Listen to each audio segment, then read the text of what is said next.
Hello everyone, welcome back to my channel guys. मेरा नाम है Abhishek as a entrepreneur.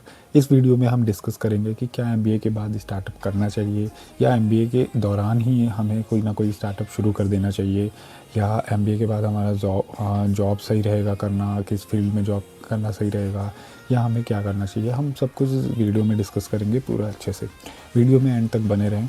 Okay, तो लेट्स स्टार्ट।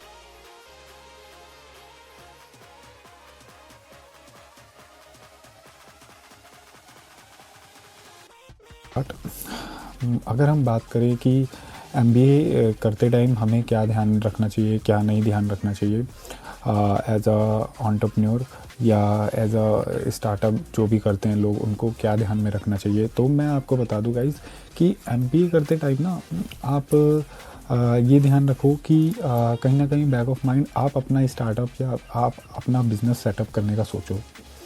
देखो, वो पहले होता था, आज से करीब 5 इयर्स अगो या पहले होता था कि हम जॉब पे डिपेंडेंट रहते थे या सोचते थे कि एमबीए कर लेंगे लाइफ सेट है। आज की डेट में ऐसा कुछ नहीं है गाइस। आज की डेट में क्या है कि बहुत कंपटीशन बढ़ चुका है और बिल्कुल हम नहीं कह सकते हैं कि हमारी जॉब लगेगी ही लगेगी आफ्टर एमबीए।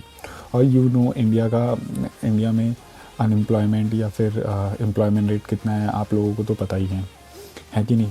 और ऊपर से टायर 1 टायर 2 कॉलेजेस की से अगर आप एमबीए करते हैं तो आप कंसीडर कर भी सकते हैं कि आपकी जॉब लग भी सकती है अच्छी अच्छी जगह पे। बट अदर कॉलेजेस का क्या है कि नहीं। आई होप मेरी बात आप समझ रहे होंगे इस वीडियो में। मैं आपसे ये कहना चाहता हूँ कि आप अगर एमबीए कर रहे हैं, नो डाउट अच्छा है, बिल्कुल करिए। मैं इनकरेज करता हूँ कि हर बच्चे को करना चाहिए, ऐसा कुछ भी नहीं है। एक मिथ बन रखा है कि आफ्टर एमबीए करने के बाद अपॉर्चुनिटीज़ कम हो जाती है या अब नहीं मिलती है, ऐसा कुछ भी नहीं है। बिल्कुल करना चाहिए, है कि नहीं। As a degree, as a career हमें एमबीए करना चाहिए। बट मैं आपको ये कहूँगा कि एमबीए करते टाइम ही या करने के दौरान ही आपको side by side as a अपना खुद का स्टार्टअप भी शुरू करना चाहिए, है कि नहीं। उस पर भी फोकस करना चाहिए एज अ कोई छोटा मोटा, या फिर एज अ जितना भी आपको टाइम मिलता है आप कहीं ना कहीं साइड में अपना बिजनेस भी ओपन करने की सोचें, राइट। क्योंकि क्या होता है, आप कर रहे हैं मास्टर ऑफ बिजनेस एडमिनिस्ट्रेशन, है कि नहीं। बिज़नेस को कैसे चलाना है आप उसके बारे में पढ़ रहे हैं, आप उसके बारे में लर्निंग्स ले रहे हैं। तो कहीं ना कहीं ये आपके बैक ऑफ माइंड में रहना चाहिए कि अगर हमारे पास ए ऑप्शन है तो हमारे पास बी प्लान भी रेडी रहना चाहिए आज की डेट में, है कि नहीं। इंडिया में बढ़ते कंपटीशन को लेके कि जॉब्स को लेके आप लोगों को पता ही है कि क्या क्राइसिस चल रहा है कि नहीं। तो मैं अपनी ऑडियंस को यही कहूँगा, मैं अपने दोस्तों को यही कहूँगा कि आप अपने स्टार्टअप जर्नी को भी साइड बाय साइड लेके चलें, उस पर भी फोकस करें, है कि नहीं। इंडिपेंडेंट रहें, इंडिपेंडेंट वर्क करने की कोशिश करें, किसी पे डिपेंडेंट ना रहें। इसलिए मैं ये कहूँगा, है कि नहीं। अगर चलिए एक बात करते हैं। अगर हम बात कर ही रहे हैं तो इसमें हम बात करते हैं कि मान लीजिए कि आपने एमबीए किया और आपकी अगर कॉलेज से प्लेसमेंट लग जाती है। जिन बच्चों की भी कॉलेज से प्लेसमेंट लग जाती है उनका तो ठीक है कि उनको जॉब मिल गई या कॉलेज से प्लेसमेंट लग गई, लेकिन हर बच्चों की कॉलेज से प्लेसमेंट नहीं लगती है, राइट और रॉन्ग, है कि नहीं। तो मैं वही चीज़ बताना चाहता हूँ, अगर जिन बच्चों की कॉलेज से प्लेसमेंट नहीं लगती है उनका क्या। आफ्टर आप अभी अगर आपने अभी एडमिशन लिया एमबीए में, आप अभी इस जर्नी को करिए, बिल्कुल करिए, अच्छे से करिए। लेकिन आप जर्नी की शुरुआत में ही कहीं ना कहीं मैं बोलूँगा कि अपने बैक ऑफ माइंड में छोटा सा या फिर स्टार्टअप जर्नी को भी शुरू कर दीजिए।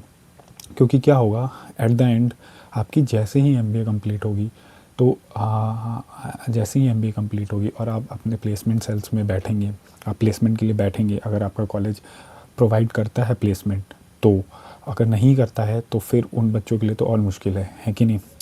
तो आप प्लेसमेंट में बैठेंगे और इधर आपका इंटरव्यू क्लियर हो जाए, आपको अच्छी अगर अपॉर्चुनिटी मिले, है कि नहीं। मैं तो यही चाहूँगा। बट अगर नहीं मिलती है, बाई चांस अगर आप इंटरव्यू क्रैक नहीं कर पाते हैं या फिर किन्हीं रीज़नों की वजह से आपको जॉब नहीं मिलती है तो क्या, है कि नहीं। तो बहुत बच्चे ये मिस्टेक करते हैं कि वो एमबीए तो कर लेते हैं या शुरुआत तो कर देते हैं, बट वो प्लान बी सोच के नहीं रखते हैं अपने लिए। हमेशा प्लान बी रखिए ऑप्शन। कभी कभार प्लान ए की जगह प्लान बी बहुत वर्क करता है, मेरे लिए तो बहुत वर्क किया था, है कि नहीं। तो मैं अपनी ऑडियंस को यही कहना चाहूँगा कि एमबीए के बाद आप अपना खुद का स्टार्टअप भी शुरू करिए, या बाद में करिए या एमबीए के साथ साथ करिए, बट कहीं ना कहीं बैक ऑफ माइंड ये चीज़ रखिए।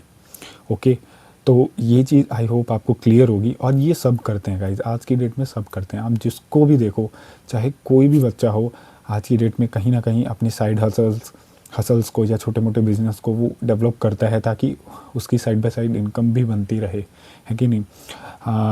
नो डाउट एमबीए बहुत अच्छा कोर्स है, डिग्री है, एक रेप्यूटेटेड डिग्री है, बट उसकी फ़ीस भी कितनी है, कई कई पेरेंट्स नहीं भर सकते उतनी फ़ीस, अफोर्ड नहीं होती कई पेरेंट्स को।